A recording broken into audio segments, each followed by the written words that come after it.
Hello there, good morning and welcome to Newsroom right here on GHOne Television. We are live from our studios at the Platinum Place, North Ridge, Accra. Also live on Facebook, on X and on YouTube. Now coming up this hour. Appointment of COP Christian Tete GHOne as Deputy IGP Operations sparks controversy as some question the rationale behind his appointment. Also, dead people reportedly paid leap benefits in the 2023 Auditor General's report. In business, producer price index for June 2024 rises to 25.9% from the 23.4% recorded in May. And elsewhere, Mozambique former finance minister charged in tuna bond scandal. We've got details of these and more coming up shortly. Stay with us. Thank you so much for staying on with me. My name is Joshua Kojo Mensah. The details now on President Nana Addo Akufo-Addo's appointment of COP Christian Tete GHOne as Deputy Inspector General of Police in charge of operations has ignited discussions surrounding the propriety of such an appointment, first of its kind in the history of the Ghana Police Service. Now, you recall, the presidency yesterday issued a statement announcing the appointment pursuant to the advice of the Police Council at its meeting on Wednesday, July 17, 2024. Member of Parliament for Wa West, who himself is a retired police officer, Peter Lanchini Tobu, is, for instance, accusing President Akufo-Addo of setting the police service back with his latest appointment. Peter Tobu says the president's decision creates the impression he may want to appoint other deputy IGPs for other sectors of the police service, a situation he says is alien to the Police Service Regulations 2012. Appointment well deserved. But looking at what the law says, the law CI 76, Ghana Police Service Regulation 2012, was passed to cure a mischief in police administration. In the past, we had Deputy Inspector General of Police Administration, Deputy Inspector General of Police Operations, and it was totally chaos. And we brought in the law in the year 2012 to cure that mischief. And in the law, if you go to Regulation 8, the police service shall have an inspector, the Inspector General of Police, Deputy Inspector General of Police, and police commissioners as police management board. We don't have anything like Inspector General of Police or Deputy Inspector General of Police in charge of operations. One other thing that is also important to note, in the police structure, operations is higher than, administration is higher than operations. So when you take somebody who is DP2, Commissioner of Police, in the structure he's number 2, and if you appoint him Deputy IGP, and you attach a qualification that he's in charge of operations, what it means is that if tomorrow you decide to appoint somebody Deputy IGP in charge of administration, the new Deputy Inspector General of Police in charge of administration becomes a senior. It's quite interesting. I really don't know what law the president operationalized. And I don't know what kind of police council gave the president.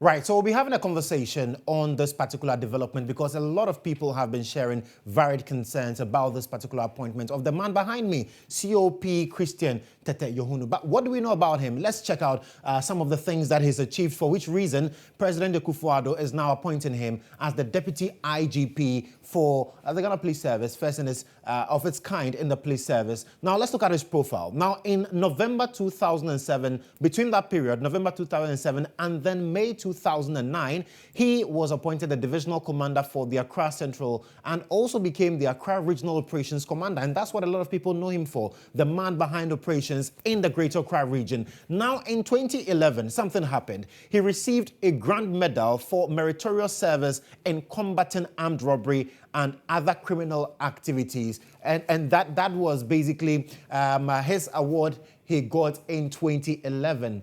Now, a year afterwards, in 2012, in January, he became the Deputy Commissioner of Police, DCOP. That was the appointment he got in 2012. Now, interestingly, he cooked up stuff. And then he became, in 2013, due to the work that he was doing for the Ghana Police Service, he became the Deputy Accra Regional Commander. It did not end there. In 2013, he graduated to becoming the substantive commander of the Accra Regional Command. Now, in 2015, he became the Director General of the MTTD. A lot happened during that period. A lot happened in terms of clamping down on road safety issues and how some motorists were abusing stuff on the road. So yes, DCOP then, Tete GHOne, became very, very popular in 2015. So a year on, in 2016, something happened. John Dramani Mahama appointed him as COP. He was promoted from the DCOP rank to the Chief of Police, COP rank, in 2016. And from then, a lot has happened with COP, Christian Tete GHOne. Why? Because he became the Director General in charge of special duties for the Ghana Police Service and then went on to become Director General of Administration. And that was when the current IGP, Dr. George Akuffo Dampare, he was appointed as IGP. So George Akuffo Dampare used to be the Director General of Administration. After his promotion, we saw COP Christian Tete GHOne take over as the Director General in charge of administration. And then yesterday, we are told, per the letter from the presidency, that after consultations with the Police Council, COP Christian Tete GHOne has now been appointed as the Deputy Inspector General of Police in charge of special duties. And that is what is raising concerns.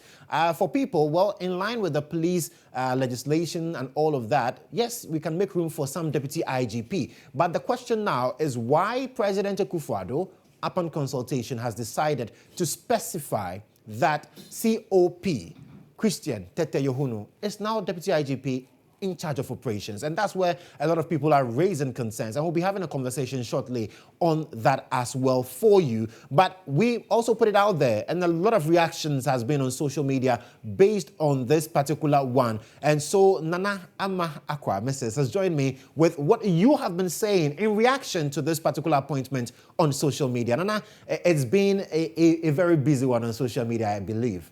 Surely it has. So yesterday he was given that appointment. Congratulations to him. When we go straight over to Facebook, Andrew says, hey, by this time. Then we have Solomon, injury time players. Then Barnabas says it's desperate for power. It won't happen this time. Kwame says, with whose money, or asks with whose money? When was that office created? And to solve what problem actually? Shake my head. Then Isaka says, just for the 2024 election. We also have Samuel. Which article in the 1992 Constitution makes provision for the appointment of Deputy IGP? I've read it, he says. I didn't see any provision stating the appointment of Deputy IGP. When we go over to X, we have here Abdul Hakim. Something is cooking. Then we have here to Buckman. All this will amount to nothing. If the people say no, it's no. Giving us power there. We also have EBK. The president appointing such individuals is precisely why corruption continues to plague us. How can anyone hold their boss accountable when they are wrong?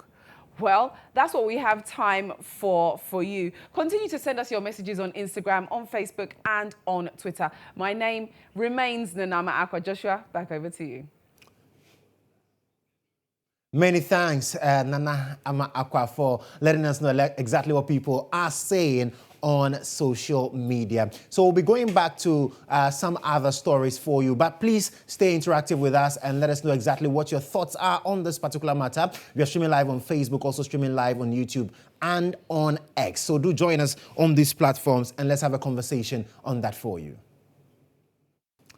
Thank you so much for staying on with us. Now, the Interior Ministry will soon enforce the publication of false news law against individuals using social media to incite violence during the upcoming December 7 general elections. Now, the Sector Minister, Henry Quartey, emphasized the importance of preserving peace in Ghana and issued a stern warning to those contemplating such actions. He made the remarks at the commissioning of the innovative police shop here in Accra. Ghana Police Service, together with the other security and intelligence agencies, have a duty, and that duty, by God, they cannot fail the people of this country. And it's about ensuring that before, during, and after the 7 December elections, Ghana will continue to be peaceful. As another ministry, that is the Minister of Interior, with a simple task to ensure that this year's elections, the police, the security agencies will discharge their duties professionally, and I repeat, professionally, to ensure that the Ghana that we live in, we shall continue to live in, and for us to send an example to other countries, more especially our neighboring countries. So, oftentimes we read in the papers, we watch videos, and we see people threatening on social medias. You make Akuffo, you may say, very soon, and I repeat, very soon, under the False Publication Act, anybody who makes a threatening statement to incite violence before, during, and after the elections, we will make sure the law deals with the person and a court of competent jurisdiction will work. No violence before, during, and after elections. If there's anybody who is thinking so please, rehearse your strategy. Let us allow the people of this country to come and exercise their franchise, and Ghana will move forward. Now, the Economic and Organized Crimes Office, GHOne, is urging owners of vehicles impounded over the years to come forward with proof of ownership to claim them. Now, 8 vehicles, Porsche Cayenne, Honda Accord, Toyota Matrix, Toyota Solara, Toyota Camry, Hyundai Elantra, Honda CR-V and Hyundai Tucson were impounded by GHOne following a series of operations. GHOne reminded owners of these vehicles that they would be compelled to dispose of the vehicles after 2 days of this public announcement. Any vehicle owner who fails to respond to this publication risks losing his or her vehicle to the state. And that's the statement on the screens for you. So if your vehicles, you find your registration number on the screens, please make sure you do the needful.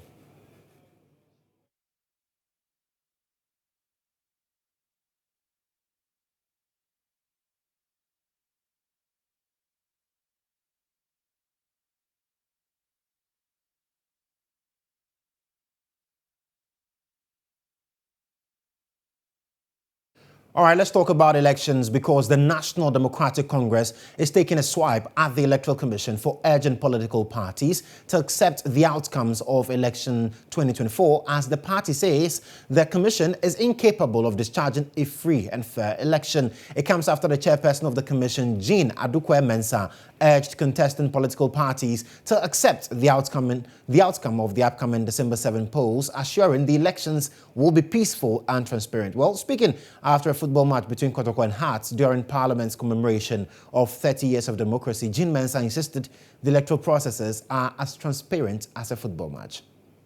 Just like the football match, we serve as the midwives that birth the elections. We are the referees that conduct and that lay the election and the processes that lead to, the election day itself. And so as referees, we are committed to, ensuring that our activities from now in the lead up to the election and all our electoral processes are transparent, they are open, they are fair, and they are involve the collaboration of our key stakeholders, i.e. the political parties and the citizenry. So like the referee of the match this afternoon, we commit to ensuring transparency in all aspects of our work. Our activities are open, as I mentioned, right from the registration through to the declaration of elections. Everything is done in the full glare of the public. Nothing is hidden. And we will commit to this, to maintaining and ensuring that level of transparency across all aspects of our work. And so we also want to entreat and call upon the contestants of the election to accept the outcomes of the election. Surely there will be a winner and surely there will be losers. And so we all call on our contestants to accept the outcomes of the elections, because we undertake and we commit to ensuring that the elections are free, they are fair, they are credible, they are transparent. Right, so that's the Electoral Commissioner, Addo. What we do know now is that the National Democratic Congress, the NDC, the largest opposition party, has taken a swipe at the Commission for urging the parties to accept the outcome of the elections. We can now take a listen to Mustafa Foyo Gwande. Well, this is very simple. The duty of the Electoral Commission is that over 7 million Ghanaians are going to vote, the estimation. Her duty is to focus on her professional capacity as an institution and give each accounting of the vote very accurate, her duty. And accept things that are done accuracy, reflecting the will of the people. If 100 people have voted, the Electoral Commissioner should be willing to declare the votes of 100 people as against the people they have voted for. A situation where the Electoral Commission will declare results, go and change and declare another result, go and change. The NDC will not attain any chaos in the country. All the Electoral Commissioner should be doing is to focus on her job. But to engage in this PR that subdues her integrity and subdues a level of accountability to the people of Ghana, so that she won't be capable of collating results. And that, for me, raises a lot of fear.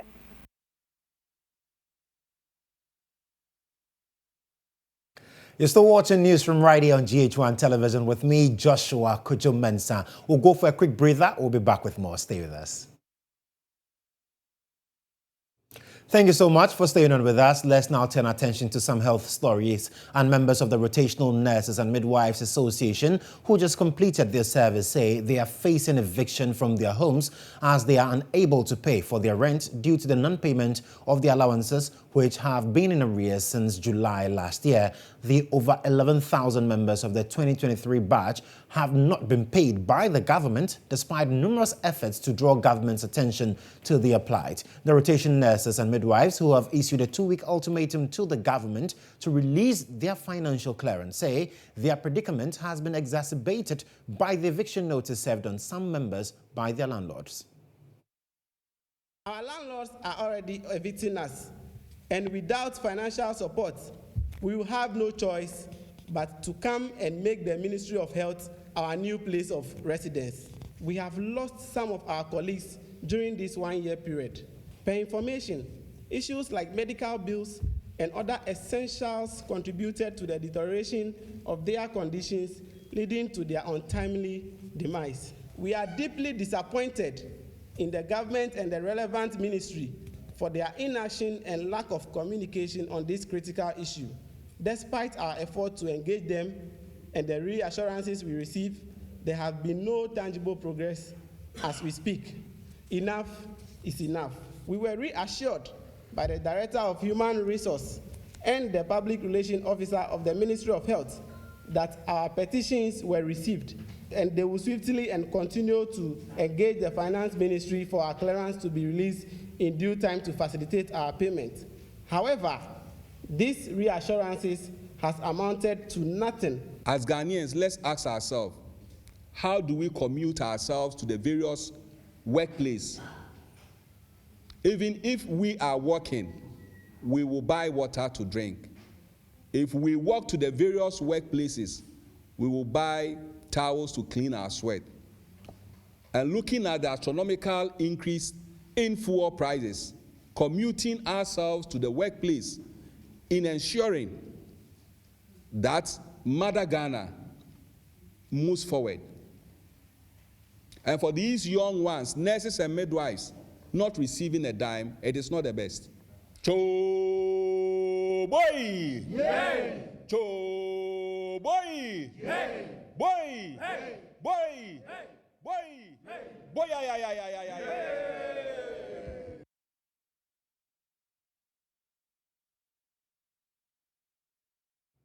Now, the Auditor General's report has disclosed that the Livelihood Empowerment Against Poverty (LEAP) Management Secretariat paid cash grants to caregivers of 44 deceased beneficiaries. It happened over a period of 3 to 8 years, totaling some 84,480 cedis. Now, the grants were paid to secondary caregivers who are allowed by the LEAP program to receive cash grants on behalf of beneficiaries who were unable to collect their cash grants themselves during payment cycle events. The report concluded the LEAP Management Secretariat did not update the LEAP register to remove dead beneficiaries as a result of poor monitoring, among other reasons. The LEAP program is a government-implemented social protection initiative which aims to provide cash grants to extremely impoverished and vulnerable households to mitigate economic and social hardship.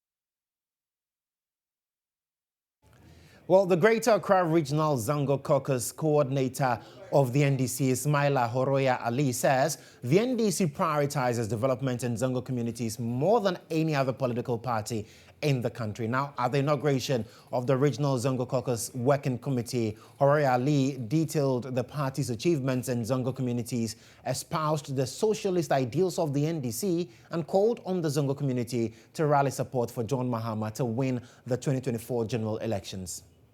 The inauguration of the Regional Zongo Caucus Working Committee members brought together sympathizers of the NDC in various Zongo communities in the region, coordinators in the 34 constituencies, national and regional executives. At the ceremony, the Greater Accra Regional Chairman of the NDC, Ni Ashimo, called on party members to put aside their differences, unite, and work diligently for victory in the 2024 general elections. We have a battle to go in for. We have a war to win. Let's all stand and make sure that our priority should be the success of the money. And all our elected parliamentary candidates. Speaking to GHOne News, Regional Zongo Caucus coordinator of the NDC, Ismaila Horoya Ali, emphasized the NDC's commitment to Zongo communities, highlighting the party's socialist values and achievements in these areas, showcasing a strong legacy of support and development. When it comes to politics, we don't go about religion, we don't go about tribal, we go about competence. And the Zongos believe that NDC are more competent than any other party in Ghana here. So that is why always NDC, Zongos, we fall in love with NDC. NDC is socialists. And when you look at the Zongos too, we are people like you, we are socialist people. It's a mix. When they say Zongo, it's not only about Muslims. It's a mix of religious, tribal. A committee for Zongo Caucus is not only meant for Muslim. Some people believe that NDC Zongo Caucus, so their mind will give them that it's only for a Muslim group. It's not. It's meant for those who reside within the Zongo. Members of the working committee are expected to coordinate activities and galvanize support for the NDC in various Zongo communities for the 2024 general elections.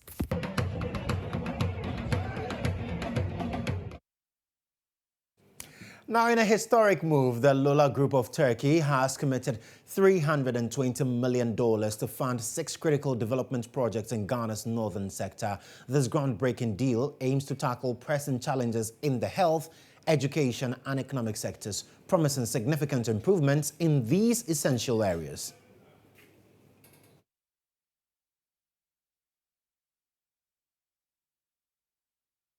These projects are set to address key developmental challenges and significantly enhance the quality of life in the region.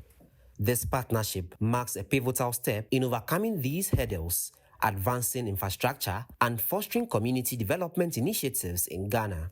The interventions are seen as crucial steps towards sustainable development by creating job opportunities, stimulating the economy, and bolstering the region's attractiveness as a hub for business, tourism, and innovation. The leader of the Turkish delegation, Vivian Teres Frey, expressed delights at the partnership. Because most of the world is developed and only Africa is so much underdeveloped.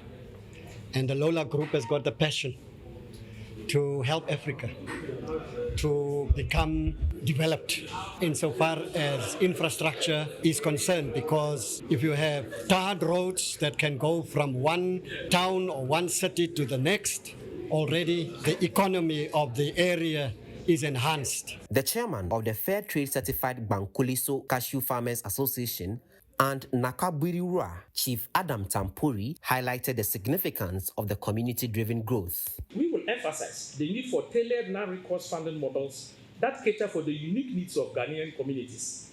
We believe that sustainable development can only be achieved when communities are at the forefront of their growth. When they actively participate, they are adequately supported to achieve their dreams. The projects, spanning health and education, are distributed across 6 districts in the northern, Savannah, and northeast regions and prioritizes community ownership, capacity building, and innovative financing. What we seek to do is to improve on mental health service delivery, because since the law in 2012, there has not been any major investment into mental health hospitals. And so we seek to provide 10 mental health polyclinics that befit the purpose of the mental health service delivery, as well as responding to the mental health law in Ghana. This partnership, formed through a public-private partnership agreement, is spearheaded by the College for Community and Organizational Development and Jaksali Development Organization.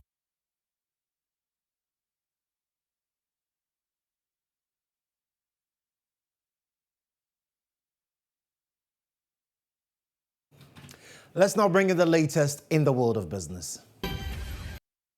And in business this afternoon, the chairman of the ECOWAS Regional Electricity Regulatory Authority, Coco Laurent Tosu, says pragmatic policies need to be put in place to augment electricity expansion and penetration across the region. According to him, more investment is needed to generate enough power to make up for the shortfalls experienced in some countries.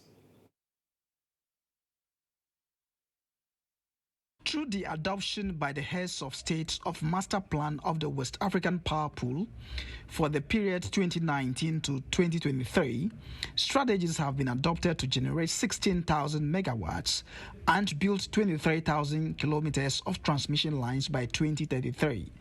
We use in the forum to host the representative of all the countries in ECOWAS, and mainly the regulator and vendors. And at this session, we used to share the development of the statement of the electricity market, and also we plan for activities that will come from the 5 next 5 years. It's also an occasion for the delegate to express what is the issues. In his remarks at the launch of the forum, the Executive Secretary of the PURC, Dr. Ishmael Aka, indicates industrial growth is highly dependent on the energy sector, hence the need to synergize to harness the potentials across the sub-region at the sector to spur economic development for member countries. We have the electricity market, RERA regulate the electricity market in West Africa. The core mandate is to promote electricity trading. We see that some countries have excess generation others do not have at all. When you go to some of the countries, electricity tariffs are as high as more than 30 cents. Meanwhile, other countries are getting electricity tariffs below 10 cents. So how do we share the resources and share the economic benefits among West African countries? The forum, which is being spearheaded by the ECOWAS Regional Electricity Regulatory Authority in collaboration with Energy Commission Ghana and the PURC, is themed Electricity Trade Security in ECOWAS Region, the interplay between national policies and free markets principles. With this, the shortfall in electricity supply and market access in West Africa, despite vast potentials, is said to become a thing of the past. Now, Ghanaians in the diaspora have been urged to remember home and commit remittances to contribute their quota to development. The move, according to wholly owned Ghanaian remittances firm Unitylink Financial Services, will go a long way to improve the standard of living here in Ghana. There's more in the following. Statistics show that in 2022, personal remittances received in Ghana amounted to $4.7 billion, increasing slightly from the preceding year. This wholly owned Ghanaian company, Unitylink Financial Services, seeks to boost remittances with the introduction of its 24-hour customer service package. Haja Kaba is Chief Operating Officer for Unitylink Financial Services, and she spoke to GHOne Business at the signing and unveiling of the brand ambassador, Addo. So as you know, we're an international company. We cover, Europe, Africa, the US, amongst others. And, customer services is at the heart of what it is we do. We're very much community focused, people focused, and giving back and serving them in the right way is at the core of our business. So, we thought, why not extend our hours of service for the customers, Brand ambassador for Unitylink Financial Services, Addo, who will spearhead the Kaifie outreach project introduced by the company, kickstarted her ambassadorial journey with a donation to the Princess Marie Louise Hospital, also known as the Children's Hospital. If you excuse my language, for lack of a better word, it's literally in the slums, even though it's in the city of the capital. And there's a nurse that I know here, and when we spoke to her and she said what is happening behind the scenes with the kids, and some of them unable to even fend for their bills and stuff, I felt what better place to come show love than to a place like this. So that's the reason why we came here. Receiving the donation, Dr. Mamiya Nyako noted the 20,000 cedis and assorted items will go a long way to mitigating the cost impact on parents whose wards are admitted at the facility. One of our concerns is that we have children coming from lower socioeconomic background visiting the hospital. And sometimes it's a challenge for parents to buy some medications if they are not under NHI, or to do some tests, especially if they are tests outside the facility that are expensive. And so usually with the help of our social workers, we are able to assess each child's social background, to know what the parents are doing, and to see how we can support them so that their children can get the health care that they need. The Kaifie Outreach Project seeks to increase awareness and remind Ghanaians in the diaspora to send remittances to their families and friends back home to improve their condition and contribute their quota to national development. Now, the Ghana Statistical Service has indicated that the producer price inflation rate for June 2024 increased to 25.9%, up from 23.6% in May 2024. Now, the increase represents a 2.3 percentage points rise in producer inflation relative to the rate recorded in May. The statement revealed that the industry sector, excluding the construction sector, saw an increase to 29.4% in June 2024 from 28.5% in May 2024. The rate in the construction sector also increased to 29.4% in June.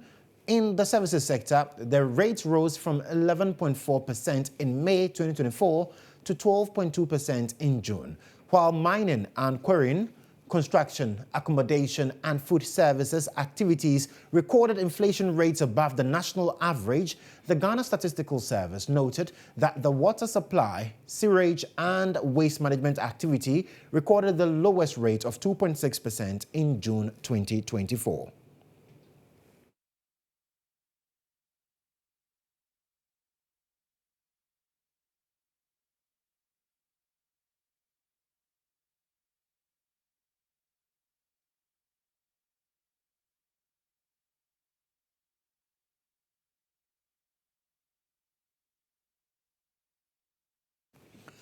Now, still in business this afternoon, the General Agricultural Workers Union GHOne is advocating the domestication of ratified conventions to better organize cocoa farmers in the country. According to GHOne, there is a need to mobilize these farmers and sensitize them on how strengthened associations and cooperatives can benefit from their interests.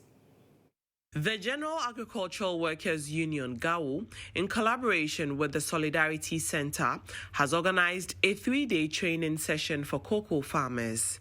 The objective is to identify the barriers that formal and informal agricultural workers face in exercising their freedom of association in the transnationally owned cocoa sector. Executive Secretary of GHOne, Edward Kariwe, explains that the training aims to develop programs to reduce decent work deficits in rural areas and align with the Sustainable Development Goals. Revenue distribution within the cocoa sector, not only in Ghana but also globally. It helps us to appreciate the realities and then now position ourselves well for negotiation. And we can't do that without bringing this knowledge to our members. So based on that, we now organize training for them on how to organize, and then also how to negotiate, to manage your expectations, and then what you need to do to get successful negotiations. The country's Program Director of Solidarity Center, Dede Tule, emphasized the need for cocoa farmers to explore opportunities for increased inclusion of women and smallholders in farmers' associations, especially cocoa cooperatives. There's the need to build the capacity of all workers, and so this is a start that we intend to work with other sectors. We'll begin with cocoa because we get directions from the unions where to start. And so this is just a beginning work to help build the capacity of the workers to know their rights so that they can be able to defend themselves. And so our beginning work with GHOne is helping to build that capacity to understand what is the collective bargaining, the process, and what is organizing so that they can be able to build a stronger independent union. The national chairman of the Seed Production Division of Cocoa Board, Nasiri Saka, explains that the training has enhanced their capability and ability to negotiate and improve members' welfare. The education and the knowledge that we have acquired as a result of the solidarity training has enhanced some of us our capabilities and ability to negotiate well and even come out with new condition of service that will improve the benefit and welfare of our members. GHOne recommends that social partners and all stakeholders, especially trade unions, collaborate to progressively reduce decent work deficits in rural and agricultural sectors by establishing social protection schemes, health insurance, and maternity protection. And that's it for business this afternoon. All right, let me quickly take you to the courts now, where the €2.3 million ambulance case is ongoing. The Attorney General, Godfred Ebwadame, key in this matter. Also, the majority or minority leader in Parliament, Dr. Kaselatu Forson, as well as businessman Richard Jakpa. Now, there were some concerns surrounding Richard Jakpa and how he was let off from the military. Let me take you to the court and bring you excerpts from there. Today's proceedings are the chief professor. Indeed, the notice is Honorable Attorney General, what you are doing is a serious breach of protocol. Now, this is a subpoena which has been issued by the third accused person. Mr. Beckler should tell us where the Chief of Defense Staff is. Please. That's fine. We can do that. Yes. But indeed, apart from that, the Armed Forces is part of the public service of Ghana.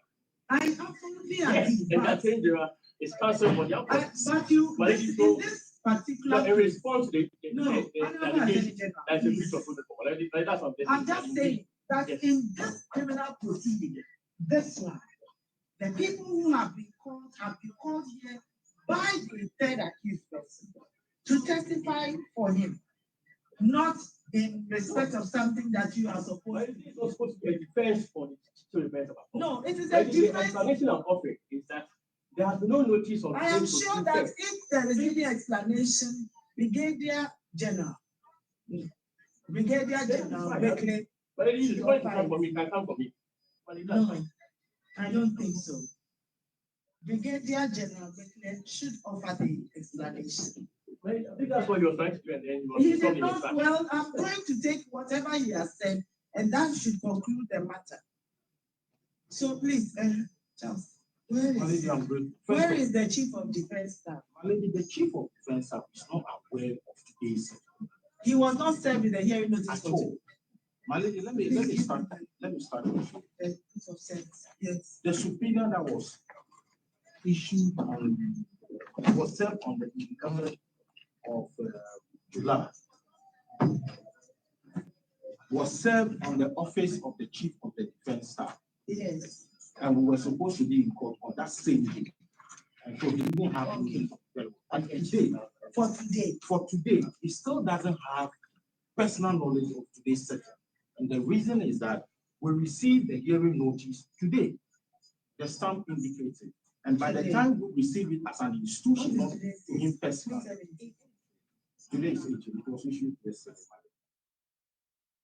So you heard the excerpts of proceedings in court today. You saw the Attorney General in some back and forth with the judge, Justice Ifiasa Aribuche, who has been nominated by the Chief Justice to be called to the bench. Well, in our subsequent bulletins, we'll definitely bring you more on that. But that's how we draw the curtains on Newsroom. My name is Joshua Kujamensa. Have a wonderful afternoon.